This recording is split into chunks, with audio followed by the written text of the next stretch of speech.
You're listening to Agile Ideas, the podcast, hosted by Fatima Abuchi.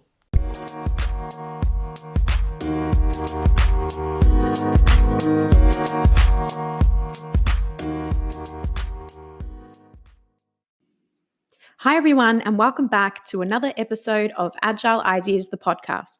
Thank you so much for joining me. Before we get started today, I just want to say for everyone out there who's listening, if you're not having a good day, please note that there is help out there. Today's podcast is all about the entrepreneurial life. I certainly underestimated what it means to be an entrepreneur when I started my journey back in 2012. And I thought today that I could share with you some insights for what a typical day looks like in the life of an entrepreneur, particularly someone who, like me, has been running a business now for many years. But before I get into the typical life or a day in the life of an entrepreneur, I just wanted to take you back to 2012, where I really came up with the idea of going into business. And I remember working within an organization in a role and a company that I was really enjoying working for.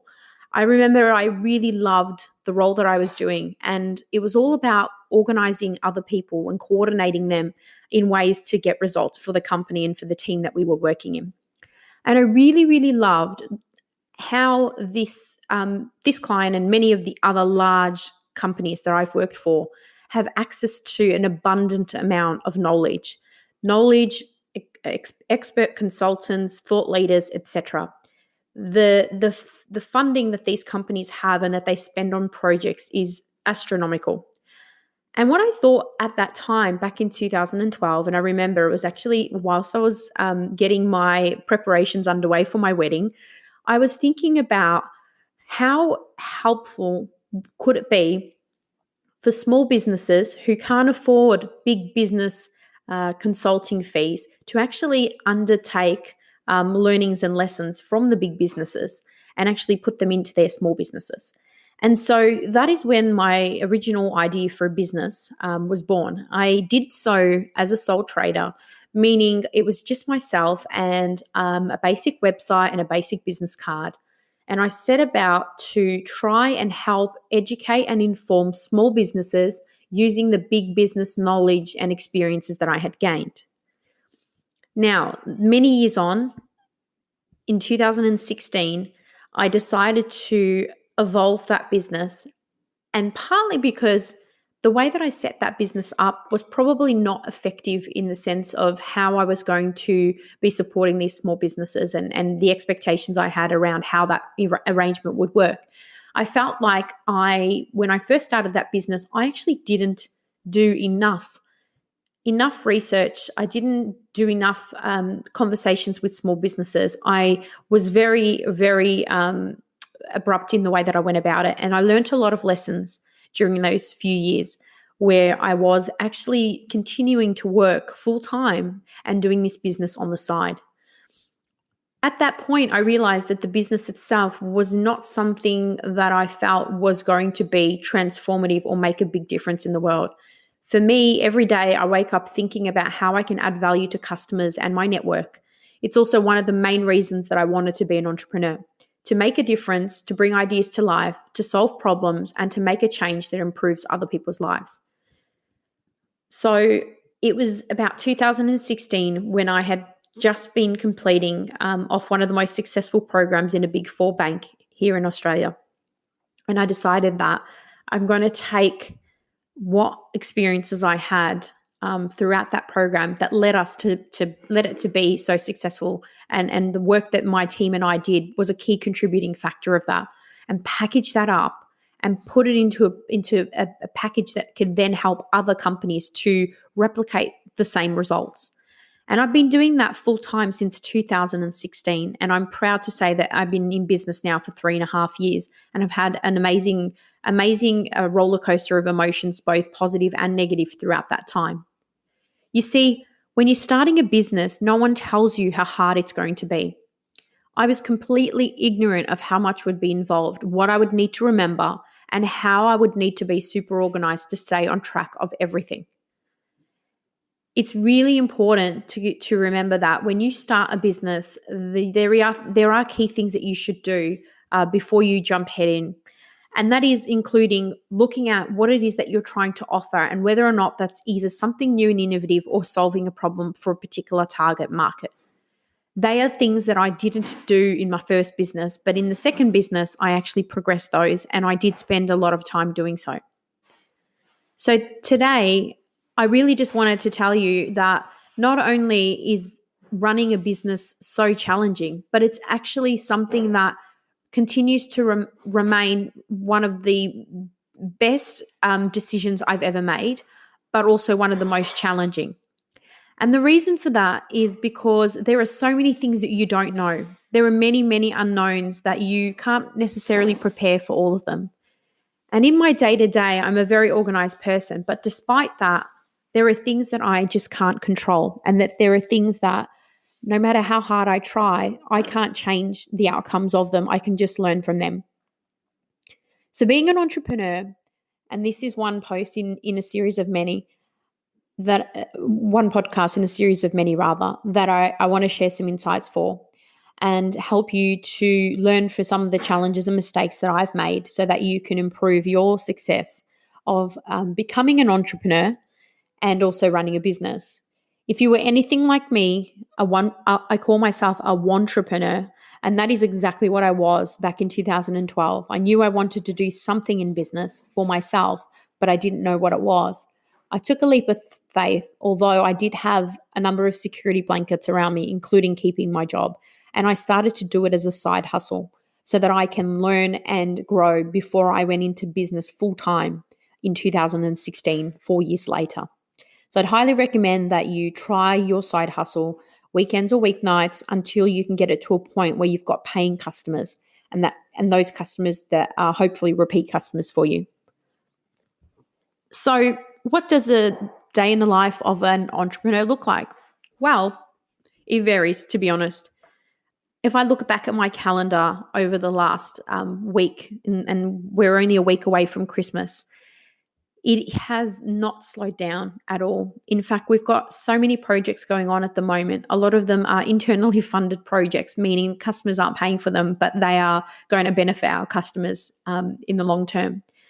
And if I just take today as an example, early start, getting up at 7 a.m. to get prepared for a webcast that was being held this morning for a new program that I am part of to continue to improve the positive outcomes of running a business. And so I was online early morning through that webcast, actually undertaking knowledge and focus groups with other people around the world. There was 25 of us.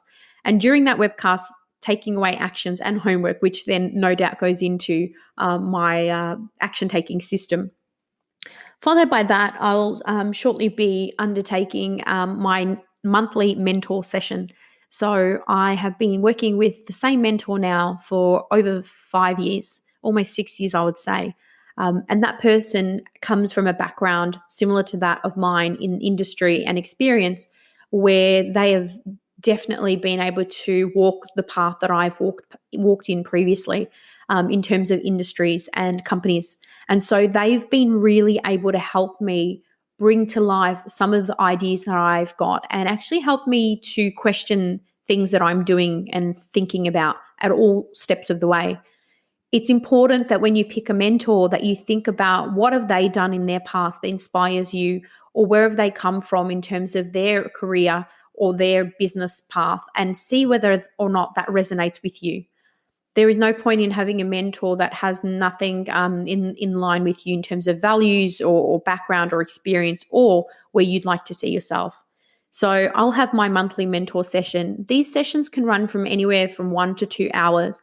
And usually by the end of it, I will come away with over half a dozen actions, if not more. If I look at some of the things that I'm going to be speaking to my mentor about today, and usually I prepare my list the night before, I've already can see that I've got about a dozen or 18, sort of 12 to 16 items on the list. And I usually like to get guidance on a number of things, and that includes project ideas and objectives for the future, including the coming year, providing feedback on key meetings I've had with stakeholders or with clients, and actually understanding from their perspective whether I'm on the right track with certain things and what they would do in my position.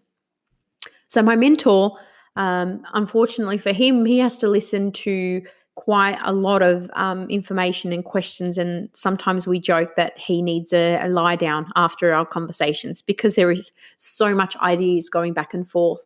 And it's a really fundamental part of being successful in business or attempting to be successful, and that is working with someone who understands what you're trying to achieve and supports you, but also challenges and questions you as well. As a result of that, I'm also working on a really interesting project in the compliance space, and I have a phone call with a regulator this afternoon as well. Followed by that, I will be doing some staff phone calls talking about new initiatives, looking at our socials, our marketing, understanding where we are in key projects and what activities we've got that we are planning on completing this week before our 3-week break. So that will take place this afternoon. We usually do a stand-up when we're in the office, but we will actually do that by phone when I am remote. I then have another induction for a program that I'm part of as part of the development path for our business. I'll probably squeeze in a gym session in between that. And then I've got a phone call with a prospective collaborative client in the Middle East, where we've been engaged by them to discuss possible collaboration opportunities for our businesses, both here and abroad. So that will take place later this evening, obviously the time zone difference. And then I'll probably also have a final call for the evening, which is with Aarhus University in Denmark, where we're currently about 2 or 3/4 of the way in through our LEAP program, where we're taking the AMO method and the overall experience of practical education to students in the International Project Management course and helping them to practically apply their theory in a real life project working with a Agile Management Office client, which is our business.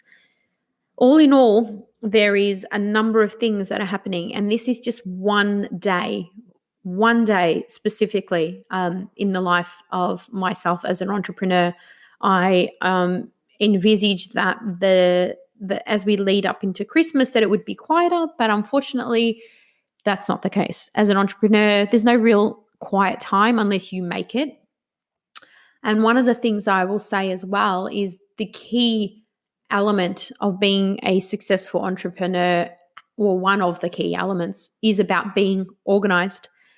In order for me to undertake the activities in relation to all of those items that I just called out, I need to make sure that I'm prepared before today and making sure that I've got the right things in place. Accessing information to do with accounts, preparing the information that I'm going to be using in those discussions. And you can do that in many different ways. I have previously used a podcast to talk about tools, and that's something I can continue to do in future podcasts. But I just wanted to give you a sneak peek into the day of an entrepreneur and what that looks like. In addition to those activities, throughout the day, I will also be completing a number of tasks, and that includes finalizing our trends article for 2020, sending through a quote for a customer, and probably also preparing some activities for team to review for the rest of the week as well. And that's pretty much the day in the life of an entrepreneur, at least in my case. And hopefully there's been some benefit in this podcast for you today. I'm happy to take any questions. You can email me at any time. Just reach out to contact@agilemanagementoffice.com. The address will be in the show notes. Next year is going to be a really big year for Agile Ideas because we are going to be bringing together insights, ideas, innovation, thought leaders, people with a ton of experience to share with you across a number of different topics and genres. And so we'll be looking for guests to be part of our podcast series next year. And there'll also be a complete refresh around our blog. If you would like to be notified of all of this, make sure that you are registered at our website. So subscribe via www.agilemanagementoffice.com/subscribe, and you will be kept up to date with all the exciting information about that in the coming weeks. Thank you so much for a wonderful year listening to me talk to you about a number of different topics. Thank you for being part of the journey. Thank you for taking time out of your day to spend it with me. And I look forward to 2020.